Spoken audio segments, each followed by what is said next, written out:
Olá, bem-vindo ao curso de NR10 da ENGE Bahia SESMIT.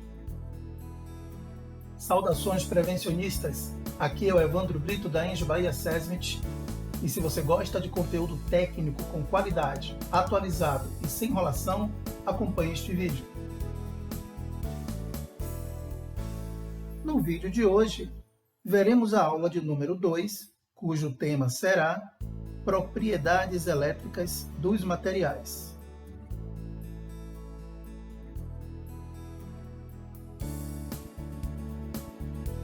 Os materiais possuem propriedades elétricas e podem ter comportamentos diferentes quando colocados em campos elétricos.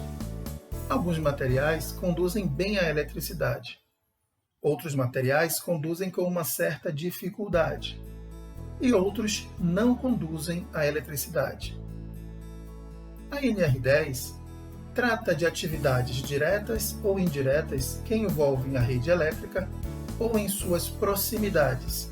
E para isso, os profissionais que trabalham neste segmento precisam conhecer as classificações da condutividade elétrica dos materiais, que são os materiais condutores, os não condutores, também chamados de isolantes, os semicondutores e os supercondutores. Quando falamos em condutividade elétrica, estamos nos referindo à capacidade de um material conduzir a corrente elétrica.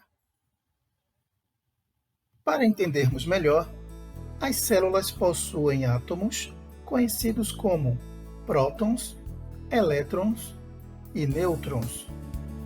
Os prótons possuem carga elétrica positiva, os elétrons possuem carga elétrica negativa e os nêutrons não possuem carga elétrica. Os prótons possuem uma carga positiva que vamos chamar de mais que. Os elétrons possuem uma carga negativa que vamos chamar de menos que. O processo de transferência de elétrons é também chamado de corrente elétrica e se dá da seguinte forma: os prótons possuem a característica de atraírem os elétrons e os elétrons, por sua vez, possuem a característica de se deslocarem em direção aos prótons. Ou seja, somente os elétrons se deslocam. Agora observe este exemplo. Vamos pegar um átomo e temos aí o que chamamos de poço de potencial elétrico. Esta área pintada representa o poço de potencial e a bolinha pintada na cor azul representa o elétron. O elétron só pode circular dentro desta área. Agora vamos colocar mais átomos. Então o que vamos ter é um padrão onde podemos observar que há algumas barreiras que separam um átomo de outro.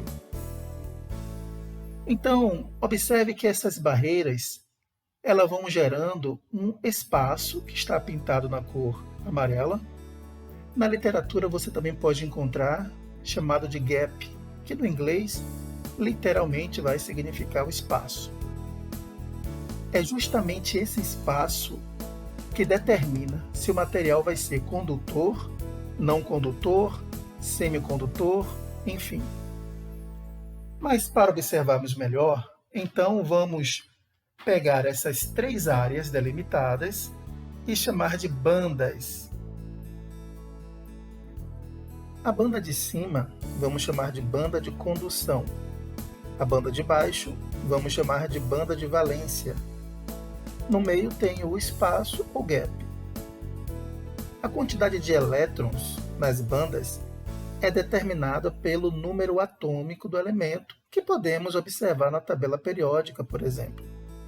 Então, se pegarmos, por exemplo, o cobre, que sabemos que é um metal e é um ótimo condutor, observe que o número atômico dele é 29, significa que ele tem 29 elétrons na banda.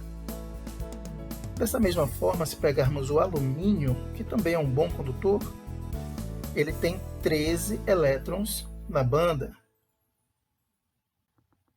Observe os materiais isolantes. Veja que eles possuem um gap muito grande, um espaço muito grande, que impede que os elétrons se desloquem entre as bandas de condução e de valência. Por isso são chamados de não condutores, pois, ao submeter uma corrente elétrica neste material, esta corrente não seria conduzida justamente devido a essa impossibilidade dos elétrons circularem devido a esse espaço muito grande. Porém, existem duas exceções que fazem com que podemos ter condução elétrica nos materiais condutores. A primeira delas é se este material for submetido a um nível de tensão muito acima da sua resistividade elétrica. Neste caso, conseguiríamos ter o deslocamento dos elétrons, a condução elétrica, porém, teríamos este material totalmente danificado. Daí vem o princípio no qual devemos escolher corretamente os materiais isolantes de acordo com o nível de tensão aos quais serão submetidos. Agora observe os semicondutores. Eles também possuem um gap, só que pequeno. Então significa dizer que eles são condutores, porém eles têm uma dificuldade de conduzir a eletricidade. Já os materiais condutores, observe que não existe o gap, muito pelo contrário, existe uma sobreposição entre as bandas de condução e banda de valência.